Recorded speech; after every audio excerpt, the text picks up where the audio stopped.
கோவையில் காவல்துறை உயர் அதிகாரிக்கும் திமுக பகுதி செயலாளருக்கும் இடையே கைகலப்பு ஏற்பட்டிருக்கு. கோவையில் நாடாளுமன்ற தேர்தலை ஒட்டி இன்று காலை முதல் வாக்குப்பதிவு நடைபெற்று வருகிறது. இந்த நிலையில் கோவை பிஎன் புதூரில் உள்ள வாக்குச்சாவடி அருகே 200 மீட்டருக்கு அப்பால் திமுக உள்ளிட்ட கட்சியினர் வாக்காளர்களுக்கு பூத் ஸ்லிப் விநியோகம் செய்து கொண்டிருந்ததாக கூறப்படுகிறது. அப்போது அவர்கள் தங்களுடைய கட்சி சின்னத்தை வைத்திருக்கிறார்கள். இது தேர்தல் விதிமுறை மீறல் என்பதால் அங்கு பாதுகாப்பு பணியில் இருந்த போலீசார் அவர்களை எச்சரித்திருக்கிறார்கள். இதனைத் தொடர்ந்து அவர்கள் கட்சி சின்னத்தை மறைத்து வைத்ததாக கூறப்படுகிறது. தொடர்ந்து அங்கு போடப்பட்டிருந்த பந்தலை அகற்றுமாறு போலீசார் தெரிவித்திருக்கிறார்கள். இதில் அங்கிருந்த உதவி கமிஷனர் நவீன்குமாருக்கும் திமுக பகுதி செயலாளர் பாக்யராஜ் என்பவருக்கும் இடையே வாக்குவாதம் ஏற்பட்டிருக்கு. இதில் உதவி கமிஷனர் நவீன்குமார் திமுக பகுதி செயலாளர் பாக்யராஜை தாக்கியதாக கூறப்படுகிறது. இதனால் அங்கு பதட்டமான சூழ்நிலை ஏற்பட்டிருக்கு. மேலும் போலீஸ் தரப்பில் கூறும்போது பகுதி செயலாளர் உதவி கமிஷனரின் சட்டையை பிடித்ததால் தான் அவரை இழுத்து சென்றதாக கூறுகிறார்கள்.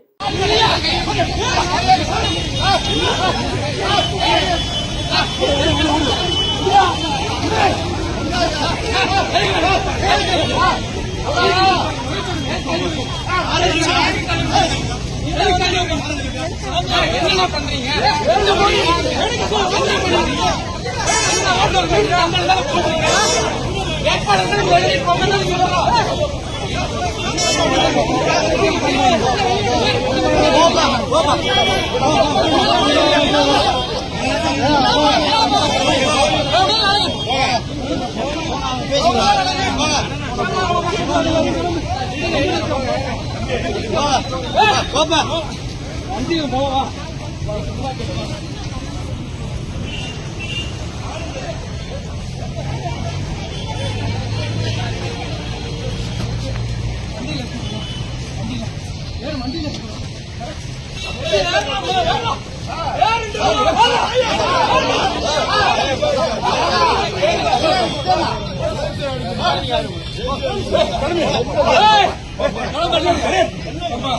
कैमरा खोलो मिस्टर कैमरा